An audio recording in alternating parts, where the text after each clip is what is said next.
Hey y'all, welcome to the Clock Tower. I'm Colton, and this is a Rin Tohsaka Weiss Schwarz Mono Red deck. I'm a big Fate fan. Rin's one of my favorite characters, and there are a lot of cards in the 4 Fate sets for Rin, and there's a pretty good deck to be made out of them, so that's what I want to talk about. The goal of the deck is pretty simple. We have a 3-2 finisher we'll talk about in just a second that has a burn 1 power pump climax combo. The idea is full field it, burn for the win. This isn't the best Fate deck. The 8 bar that was introduced with Heaven's Feel is probably the best deck you can build out of these sets. But this is a good deck. You can definitely take this to locals or shop challenges. It might be okay for like a trios regionals, but that's probably like the fringe of where you could get good results with it. There are a lot of archer pieces in this deck as well. It'll probably need a few tweaks to be tournament legal for most waifu tournaments, but it's definitely something you can work with. This isn't as expensive as the best decks in the meta, but it's not really a budget deck either. $250, $275 should get you all the pieces. The level 1 combo is the most expensive part. Those run about 20 something a piece. We'll talk about that more in detail in a bit. The deck wins by getting its level 3 combo off. Again, we try to full field this. Pay 1, burn 1, add 4,000 power with the combo. It's a free heal on play as well. We get there with our level 1 combo, which gives us salvage on reverse. There are also a lot of other ways we can get that level 3 combo to hand, and we'll talk about those as we get to them. Most of the cards in this deck are able to serve multiple functions. We want a deck that can still accomplish its goals no matter what's going on the stage, so most of the cards in this deck have multiple abilities, multiple things they can do to help us. We have a couple of goals at level 0. First and foremost, we're trying to get that level 1 combo into hand and get the pieces together for our back row. This is mostly a utilitarian level 0. It's not very big, but all the pieces have a lot of utility and they help us follow our roadmap. First is the 0/0 Ruthless King of Knights Saber Alter. We run 3 of these. Pay 1, pitch 1, drop searcher. It's the most powerful thing we run at level 0. It has 2,000 base, but 3,500 when you have 2 or fewer stock. If you have this in your turn 1 hand, this is probably what you want to get into the field. It, gets decently big. It's a drop searcher.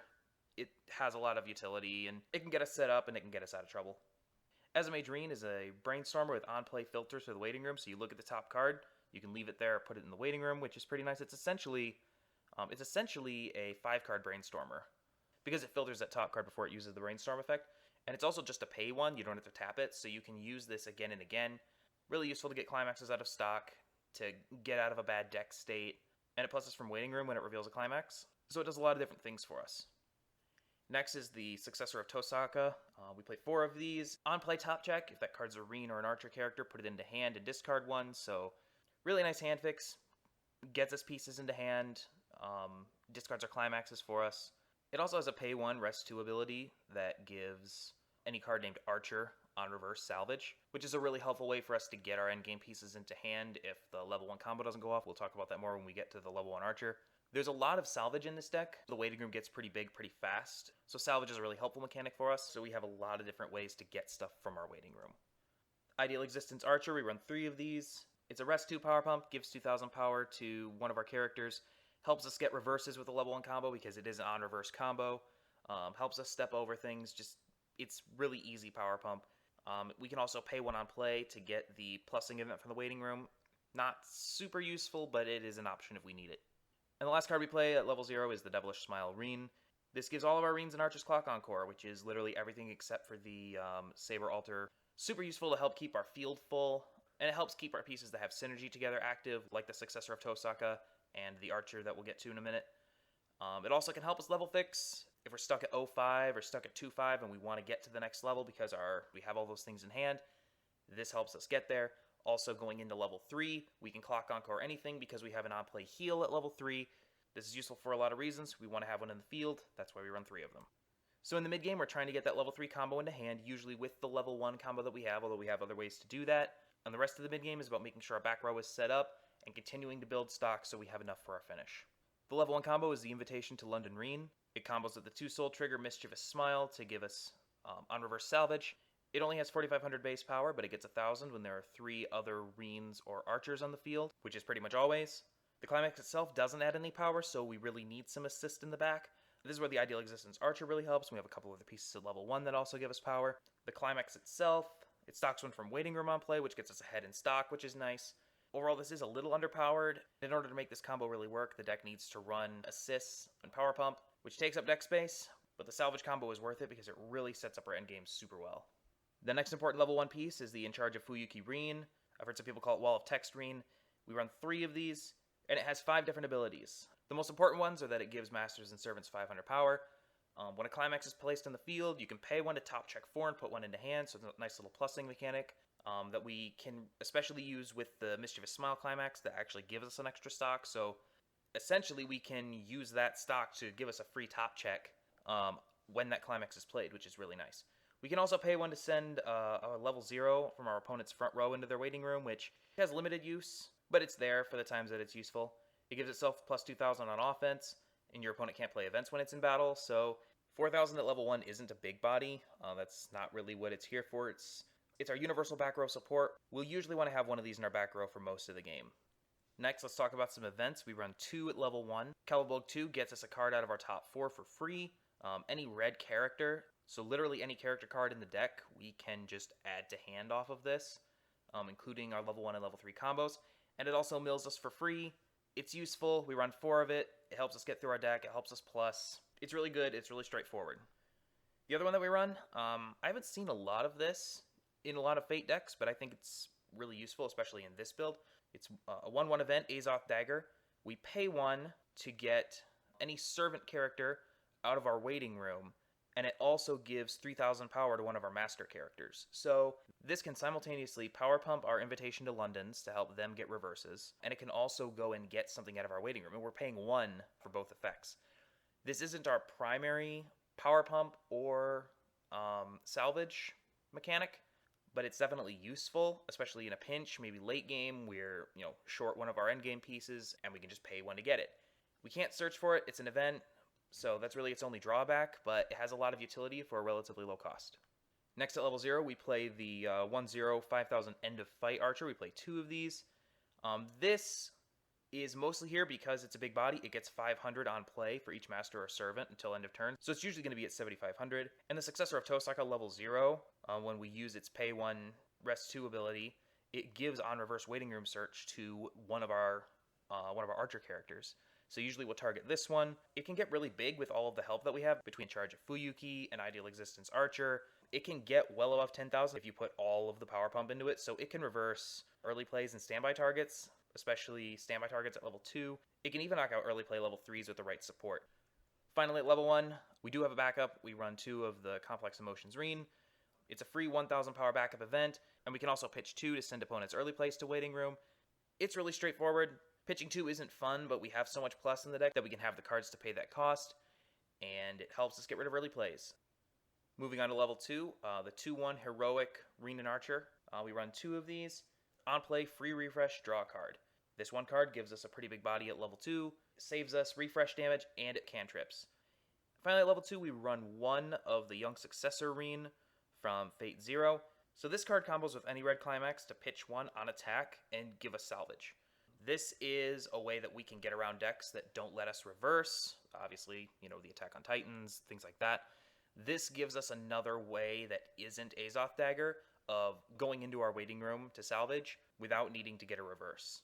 Unfortunately, because in Fate 0, Rin was not yet a master, she does not have the master trait on this card, so things that get us cards off the master trait can't help us here, but we can get this with our Calibog event, our Successor of Tohsaka, or our door triggers.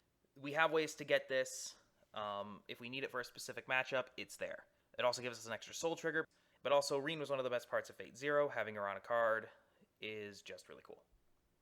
And finally, level 3. All the setup is to get our burn combo in with some help from a support archer, which is this card. Dual wielding archer is a 3/2 9,500.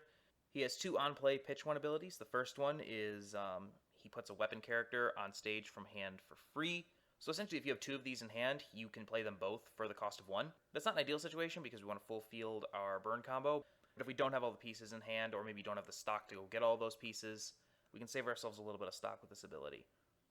The other ability, the one that we use more often, is on play pitch 1 to put your opponent's center stage character into the waiting room. This is a great way to deal with bodyguards, just big targets that we're not going to be able to reverse.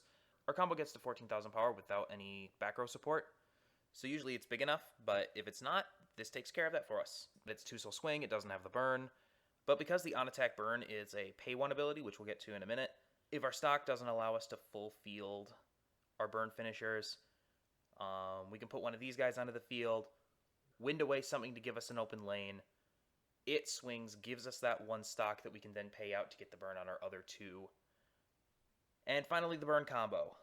Lord and Retainer Rin and Archer is a 3/2 10,000. It heals on play, and is a pay 1, burn 1 climax combo that gives it 3,000 power. The last word's climax is a door trigger, which helps us with setup. And it's super easy to get this into hand more often than not because it's well traded with Master and Servant. Everything we use to get cards into hand in this entire deck can access this. So it's a relatively easy combo to set up as long as we get last words into hand. Unfortunately, we don't have a way to search out climaxes, so if we get last words in the hand, we need to hold on to it. Other than that, really straightforward setup. More often than not, we're going to be able to tri-field this and swing for game. It's 6 different swings for at least 12 damage, and essentially we're only paying 7 stock because every time it swings, it restocks for the next burn effect. So pretty inexpensive for the effect. It's a good finisher, and the art is absolutely wonderful. It's one of my favorite looking cards in Weiss, and I think it's a finisher worth building around. So this deck does a few things really well. It has a lot of ways to get cards into hand. Hand size is usually not a problem. There are a few ways to plus for free. A lot of filter, a lot of top check. It's not hard to get the cards that we want into hand. We have a lot of mill. We can get through our deck quickly so we can get out of bad compression. And that endgame, like I said, swings for at least 12 damage if we full field everything. On 6 different swings, something's bound to stick. It has a really high damage floor, and it can end games even if our opponents are at level 2. Unfortunately, the deck doesn't really have a whole lot of built-in compression. We can get ourselves out of bad compression, but it's not as easy to get ourselves into good compression. Nothing goes to memory. Really the best bet we have for compression is to build stock, which we can do pretty easily, which is good. We have a little bit of stock control, and we can definitely get climaxes out of stock, but there's not much here that can specifically help us with compression. It also can have trouble winning board. The numbers on the cards are a little bit small. If we don't have our back row support, it can be really hard to get reverses at level 1. Things typically stay in the board more because of the clock encore than because of their size. So cards don't tend to stay on the field for multiple turns in a row. And as I mentioned earlier, we don't have a way to search out that climax for the level 3 burn, so if we get it in hand, we need to hold on to it. Strategically, our main goal is to get the endgame in the hand, and we have a lot of ways to do that. The main one is that level 1 climax combo with Invitation to London. We also have the Archer that synergizes with the successor of Tohsaka ability, the Azoth Dagger salvage event. We can use the Young Successor if we need to get a salvage off without getting a reverse. We have door triggers, we have the Calible top check event, we have the drop searcher. And again, if we hold on the last words when we get it into hand, there's no reason that we can't have that endgame set up by the time we hit level 3. We also have a lot of mill and plus options to fix our deck, fix our hand, fix our stock. The Brainstormer doesn't tap, so we can use it again and again, and it also scries on play, which is really helpful. The Calible event, the Successor top checks, a lot of ways to look at more cards and get more cards into hand. Our mid-game board ideally looks like this. We want to full field the invitations if we can, with the Ideal Existence Power Pump in the back, along with the Fuyuki Rin that has a lot of abilities that are helpful. If we can't get this, or we don't get the Mischievous Smile into hand, the End of Fight Archer and the Successor of Tohsaka can help us get reverses and salvage. Our endgame, we want to full field the burn finishers. We have the option for a dual-wielding Archer if we need it. Our ideal back row is probably the In Charge of Fuyuki, as well as the Power Pump Archer again. But a lot of those level 0 pieces, the Devilish Smile that gives everything clock encore, the Brainstormer, all useful in different situations. Our back row is really flexible that way. There are a lot of Fate sets, which means that there are a lot of cards that we can play in this list. I want to mention a few of them here. The most powerful out of all of these is probably the Silver Thread Alchemy Ilya. It's a level 0 Akatsuki. On play top 4 check for a master character. This card is a 4 of in the best Fate decks, and it's not a bad card in this deck by any means. It's actually, it actually is helpful because most of the Rin cards are masters, but it doesn't help us get any of our Archer cards. And once it's in the field, it's basically dead. Whereas our other top checkers and our other plussers, they have other utility for us once they're in the field. So really good card. If you want to run this in this list, then go for it. I'm not going to begrudge that. That's certainly not a bad decision. I personally find that it's not as helpful in this list, and we have a lot of other pieces that can fill that role for us. The level 0 Entrusted Arm of Archer Shiro is a stock bomb that goes to memory on reverse. This is a playstyle choice. If you want more compression and you want something that gets rid of stuff at level 0, then by all means, this is a good card. It's a very good card. There's a reason it shows up in, again, it shows up in a lot of the top Fate lists. I just like the utility of the other pieces in the deck, so another card that if you put it in, it makes total sense. It's definitely a good card and worth considering for this deck. Jewel Magic Rin, Level 0, 2500 power. It gives itself 1500 power if there are one or fewer other characters in the field. It's a really big body on turn 1, but it doesn't really do anything else. Once we get past turn 1, it's just a vanilla 0, 0, 2500 that doesn't do anything else. So it's not bad, but I think we need more utility at level 0, and this doesn't really give us that. Proof of Contract Rin is a level 0 reverser that also gives 1500 when you rest it to an archer character, and that archer cannot attack if the card facing it is lower level. Again, there's better power pump, and once we get past level 0, the reversers just aren't very helpful, whereas all the other cards that we're currently running at level 0 give us something in the mid game, even into the end game. So this card just isn't all that helpful after level 0 in ways that other cards in the deck already are. So it's not a bad card, and it has some synergy with other cards. There's a 3-2 finisher that resonates with this to give itself power, so in a different deck, I think this is a good card. I don't think it works for this list. Speaking of that 3-2 finisher, Heroic Spirit Archer is a 3-2 on attack, reveal, and do damage equal to the level of that card revealed if it's a master or servant character. And this is just a case of good card, wrong deck. If you can fix the top of your deck, it's a great card. You can set at the top of your deck to turn over a level 3, and you essentially get a free burn 3, which is fantastic. The problem is, if you don't have the pieces to manipulate the top of your deck, there's a really high whiff chance, especially with this list, because we only have 8 cards in this deck that are level 2, level 3 Masters or Servants. And when it would be on the field, a lot of those other level 3s would be on the field as well. So, doesn't have a super high hit rate in this list. Other lists that have better top fixing, this is a great card, and a card you build a deck around. But given that this is a more Rin-focused deck, and the Lord and Retainer is our primary finisher, this card doesn't synergize super well with the rest of this list. Then we have a 2-0 event, Erendite. It's an event you can use to power pump your own characters, or you can use it as a counter event. It adds 1500 power to one character per cost, so a 3-2 would gain 3000 power, 2-1, or a 1-1 would gain 1500. It's a useful card. It helps us in attack and defense, but it's a level 2 card, and it doesn't specifically target early plays, so it's not as useful as the backup event that we have currently in the list. Kind of the same story for these next two. Further Pursuit Archer adds 500 power to all of our Rins and Archers, and it also has a pay 2 salvage ability. There's just better assist and salvage already in the list. It's a 1-0, it's definitely usable, but there are better options available to us. And the Super First Rate Mage Rin is a 500 assist to the cards in front of it, and it also has a pay 1 resonate ability with the Kalidbolg event, so we resonate to salvage the Lord and Retainer specifically. So if this is on the field, we can pay 1, reveal the event from our hand, and we can go get Lord and Retainer from our waiting room. It's not bad, but again, it's not good enough at either assisting or salvaging in comparison to the things we already have in the list, so it's not as useful. So this is the list with prices from either JKTCG or TCG Player as of when this video is being recorded. There are some pretty wide price fluctuations on the two most expensive pieces in the set. The Invitation to London Rins typically go for about $20, $21 on TCG Player. Sometimes there aren't many available on the site, and the ones that are available are more expensive. These are usually findable, though. You may have to go to other places. eBay, individual store websites, Strictly Broken is usually a good place to look. But yeah, you should be able to get a full playset of these for $80 to $90. Same goes for Lord and Retainer, Rin and Archers. You can get these for 10 or 12 oftentimes. Sometimes they go for 15 or so on TCG Player, but if you're patient, if you look around, you can usually find decent deals on both of these cards.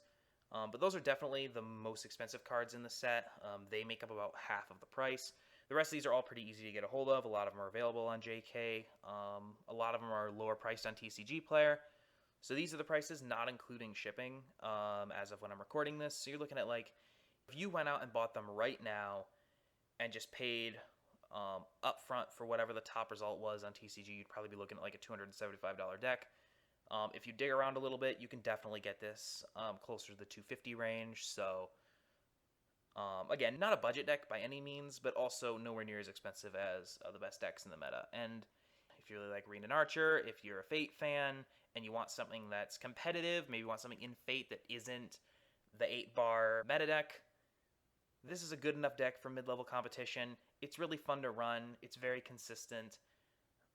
And there are also a lot of options. There are a lot of other things you can do with this. There are a lot of good red Fate cards. Not enough to make something that's really high level, but certainly enough to make something that functions and is fun to play. So that's it for that. Thank you for watching this. We do deck techs and analysis. New deck tech every other Tuesday. New clock talk every other Tuesday. We do gameplay on Thursdays. Feel free to like, comment, and subscribe. Check out the website, clocktowerweiss.wordpress.com. You can follow me on Twitter. A lot more stuff we're working on. We really appreciate you watching, and have a good one.